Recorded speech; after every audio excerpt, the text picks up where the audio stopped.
Bonjour, je suis Frédéric Morena de la société Emerson. Bienvenue dans ce nouveau tuto dépannage ZX. Aujourd'hui, nous allons parler de l'alarme température de refoulement trop élevée E44. Cette alarme intervient normalement lorsque la température de refoulement est supérieure à la valeur réglée dans le paramètre D22 et la limite de température de refoulement est de 140 degrés. Si l'alarme E44 intervient 10 fois consécutive dans une heure, alors le compresseur se verrouille et l'alarme devient L44. Pour faire redémarrer le compresseur, il faut couper son alimentation et le rallumer. La principale cause de température de refoulement élevée est un mauvais refroidissement du compresseur. En cause numéro 1, il y a une surchauffe à l'aspiration trop haute.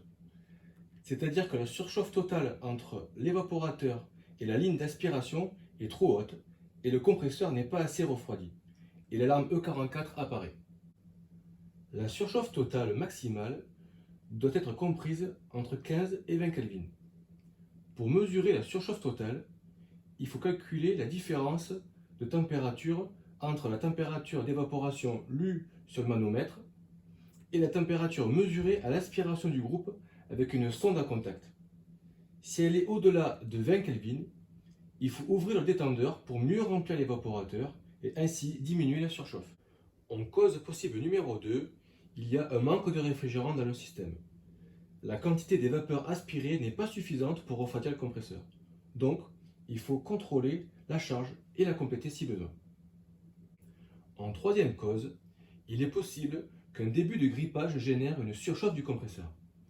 C'est-à-dire que des pièces en mouvement mal lubrifiées, telles que l'arbre, le moteur, les spirales, etc., pourraient faire chauffer le compresseur et la température de refoulement se trouverait anormalement élevée.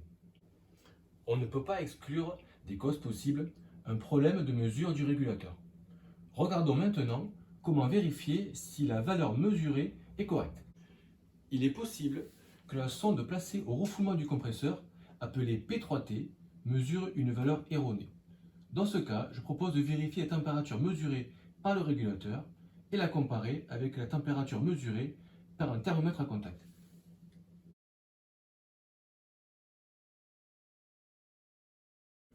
Pour accéder à la température de refoulement, il faut appuyer sur la flèche du haut du régulateur et aller jusqu'à la valeur P3T.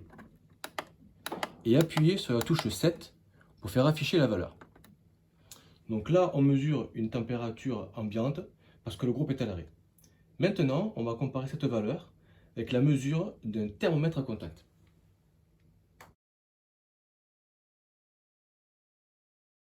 Pour notre exemple, les valeurs sont identiques. Mais si les valeurs sont trop différentes, il faut remplacer la sonde de refoulement du groupe. Cette vidéo touche à sa fin et je vous remercie de l'avoir suivie. J'espère qu'elle vous a plu et qu'elle vous sera utile.